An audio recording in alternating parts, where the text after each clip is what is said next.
আমি একটা স্বপ্ন দেখতে চাই, যে স্বপ্নটা দেখি আগামী দিনে বাগমারার মানুষ এবং এই গ্রামের মানুষ শহরের ধনী ব্যবসায়ীদের সাথে যেন এক টেবিলে বসে খেতে পারে। আমি স্বপ্ন দেখতে চাই একজন কামার, একজন কৃষক, একজন তাঁতি, একজন মুচি, তাদের সন্তানরাও যেন স্কুলে যেতে পারে, তাদের সন্তানের পকেটেও যেন কলম থাকতে পারে।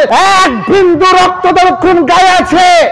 অতীতে যেমন আপনাদের সঙ্গে ছিলাম, এখনো আছে, সামনের দিনেও বাংলাদেশ জাতীয়তাবাদী দলের প্রত্যেকটা নেতাকর্মী যারা মিথ্যা মামলার আসামি হয়েছিল, যারা কারা নির্যাতিত নেতা, যারা দলের জন্য সময় দিয়েছেন, শ্রম দিয়েছেন, তাদের বাঁচানোর জন্য আজও আছি, সামনের দিনেও ইনশাল্লাহ থাকবো, ইনশাল্লাহ থাকবো। আমরা 5 তারিখের পরের বিএনপি না, আমরা ছিলাম, আছি, থাকবো। কে ধানের শীষ পেল আমাদের দেখার বিষয় না। আমাদের এখন সুদিন এসেছে, কোনো অনুপ্রবেশকারীকে আমরা এখানে ঢুকতে দিব না।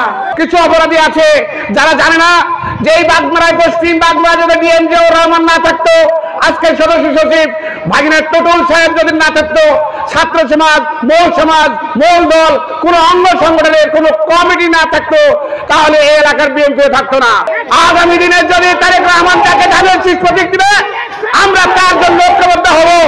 এই টুকু ভাই এবং জিয়া ভাই নেতৃত্বে এই বাসুপাড়া আওয়ামী লীগ মুক্ত হবে। কালকে আমরা ফেসবুকে বক্তব্য শুনলাম, যে বক্তব্য শুনলাম, আমার প্রশ্ন অধ্যাপক কামাল সাহেব, 18 বছর আপনি কোথায় ছিলেন? যদি আবাল তাবাল কথা বলেন, যদি অপ্রাসঙ্গিক কথা বলেন, তাহলে আপনি এই বাগমারা মাটিতে রাজনীতি করতে পারবেন না। আমরা সেই রাজনীতিটাই করতে চাই, যে রাজনীতি মানুষের ভাগ্য পরিবর্তন করবে। তাই মানুষের ভাগ্য পরিবর্তন করতে হলে আমরা নিজেরা নিজের কাদা ছুটাছুটি না করে মাঠে ঘাটে কাজ করতে হবে। এই যতীনগঞ্জ বাজারে কিন্তু এক সময় সন্ত্রাসী রাজত্ব কায়েম করা হয়েছে কিনা নাম উল্লেখ করে বলতে চাই, সদস্য সচিব অধ্যাপক কামাল হোসেন ভাইকে স্যালুট। আপনি এমপি হবেন, মন্ত্রী হবেন, আরো বড় কিছু হন, কোনো অসুবিধা নাই, কিন্তু আজকে বলবেন যে বিএনপির ভাইদের চামড়া খুলবেন, কালকে কোন চালের মুখের কাছে আসে, ভাইয়ের কাছে এসে বলবেন ভাই ধানের শীষে ভোট দেন।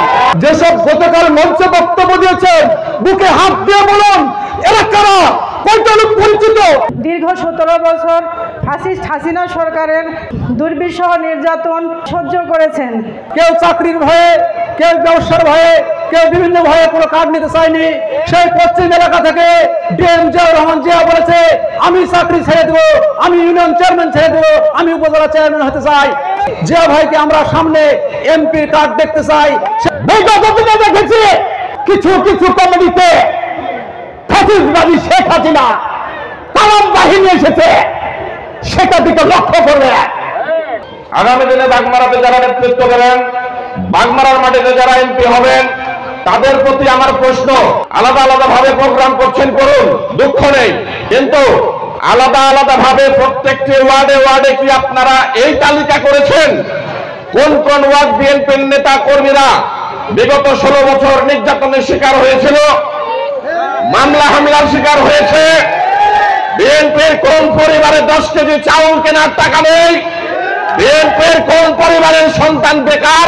এই তালিকা করা দরকার।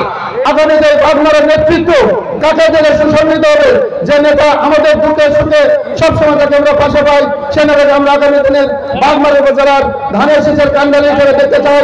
মোহাম্মদ সাগর আলী তাঁতি দলের বাসুপাড়া ইউনিয়ন সভাপতি, মোহাম্মদ ইসমাইল হোসেন সাধারণ সম্পাদক তাঁতি দল ইউনিয়ন, তাঁতি দল বাসুপাড়া ইউনিয়ন, মোহাম্মদ আহাদ আলী সাংগঠনিক সম্পাদক তাঁতি দল বাসুপাড়া ইউনিয়ন।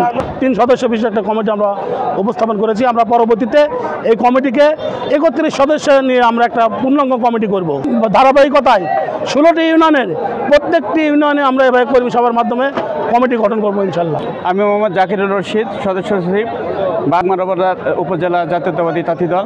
আমার আজকের যে কর্মী সভা হলো, এখানে আমি চেষ্টা করছি যারা ত্যাগী নেতা, যারা দুর্দিনে দলের আন্দোলন সংগ্রামে ছিল, তাদেরকে নিয়ে একটি কমিটি করার। এই 17 বছরে আওয়ামী লীগ ফ্যাসিস্ট সরকারের আমলে এই দলের ভূমিকা ছিল অপরিসীম।